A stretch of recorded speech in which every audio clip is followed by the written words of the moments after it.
Secretary General LaRocque, one of the things that a lot of Americans here need to do is to get sorted in their heads. You know, they understand that Puerto Rico and the Virgin Islands are more or less the United States' responsibility governmentally, but a lot of them would like to be helpful to other countries.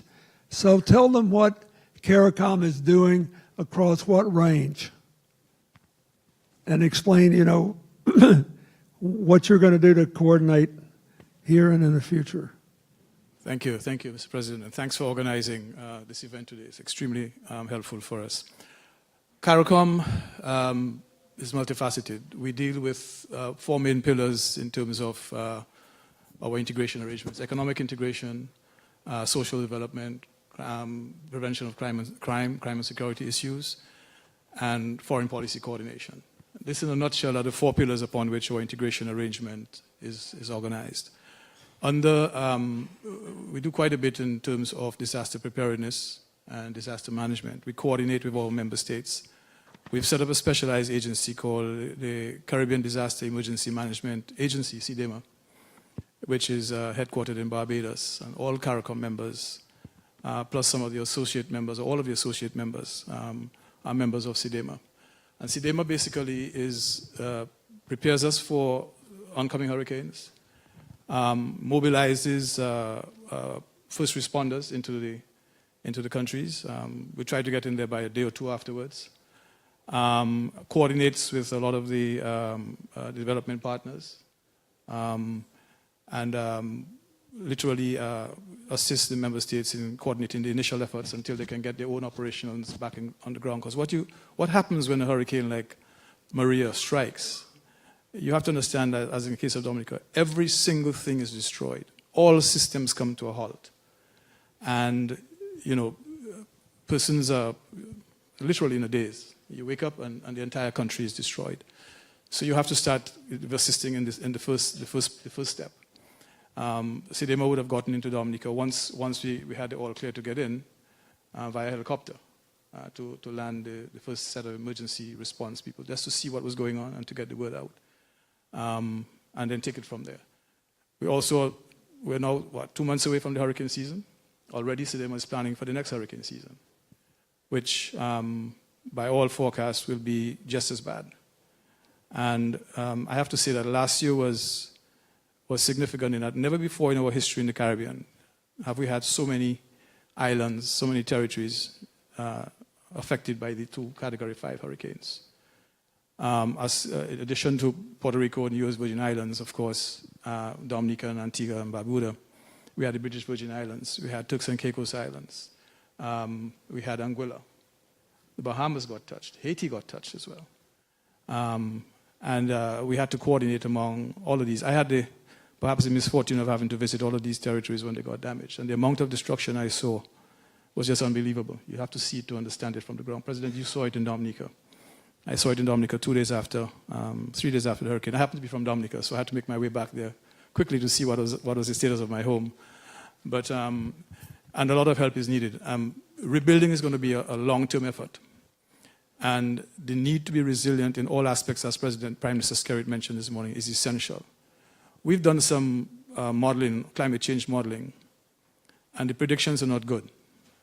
Given the current state of NDCs, the National Determined Contributions in greenhouse gases, we're going to get to 1.5 degrees by about the late 2020s to early 2030s.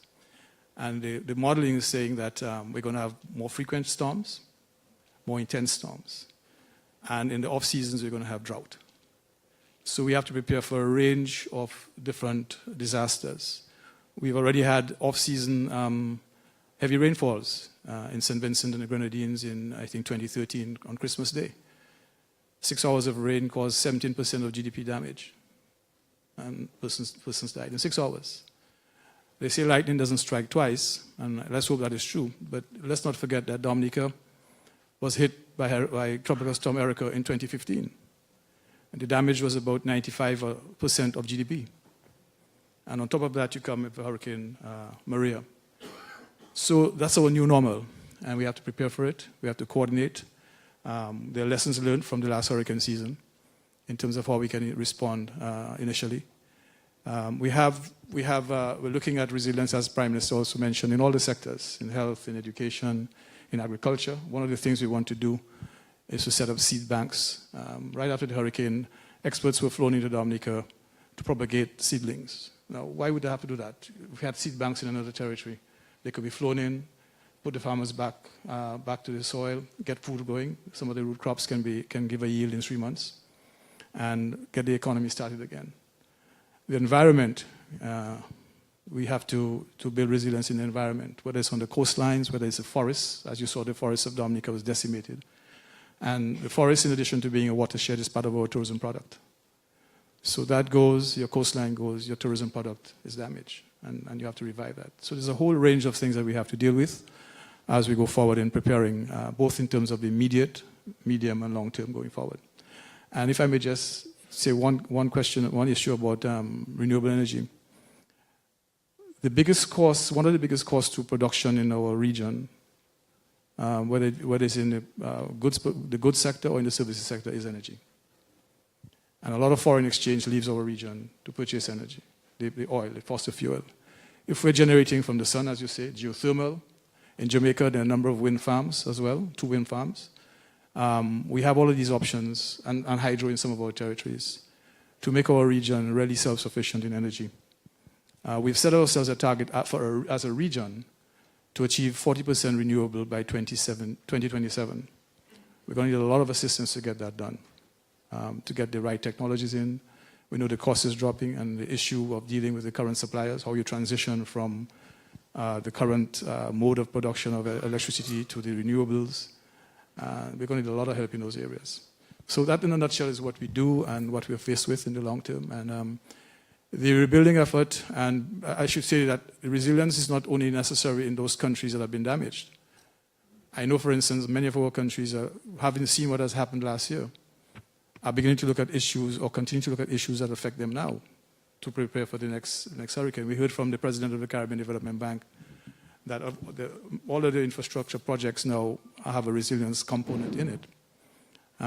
So that you need, and it's best to invest now. The IMF has shown that although investing in resilient infrastructure may be more costly, the returns, even in terms of to the private sector, in the sense that the downtime on power and the downtime on your infrastructure is limited, means that production can either continue or it can rebound quickly. So there is a economic cost and benefit to also investing in resilience.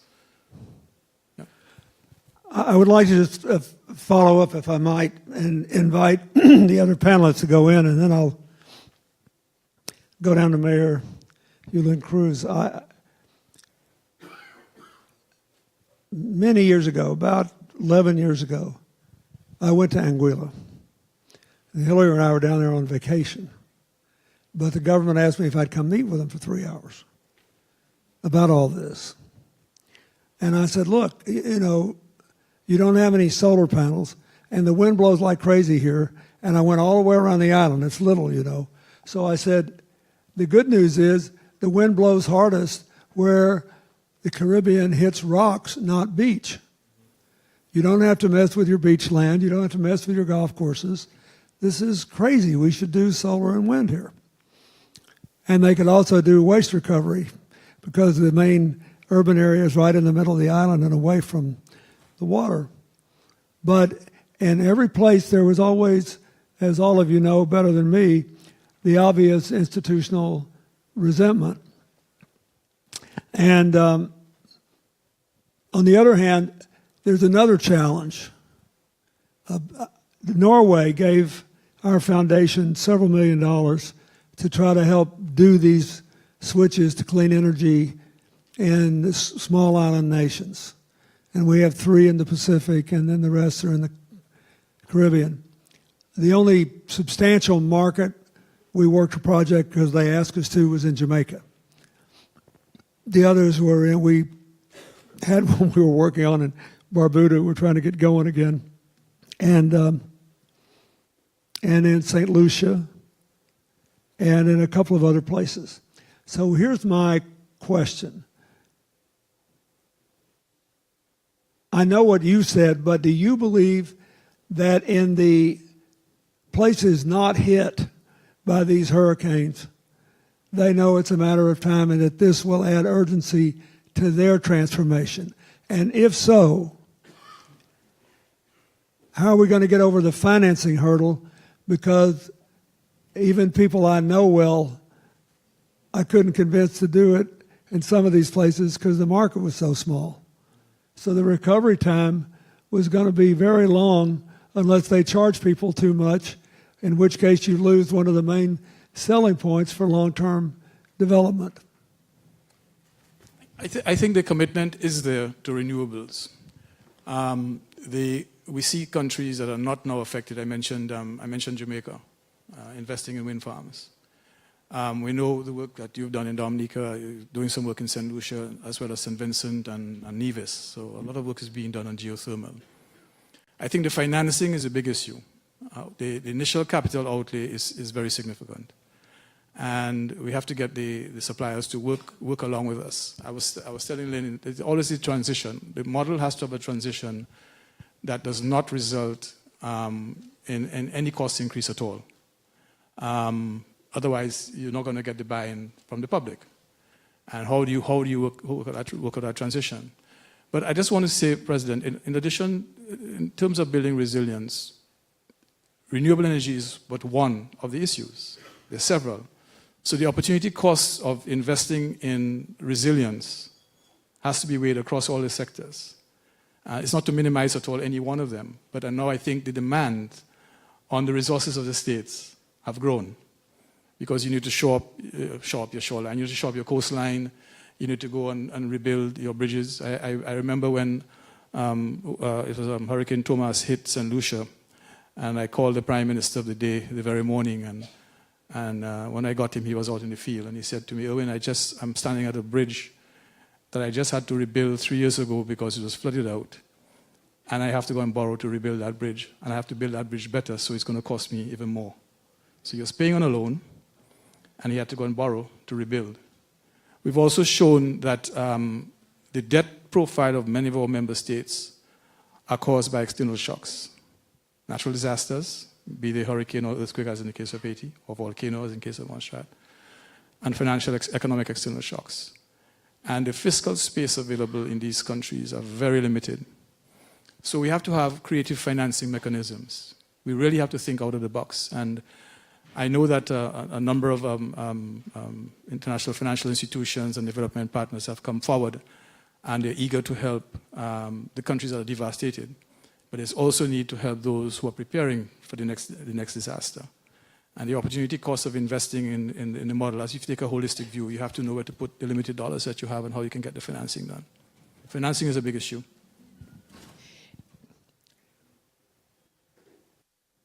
How will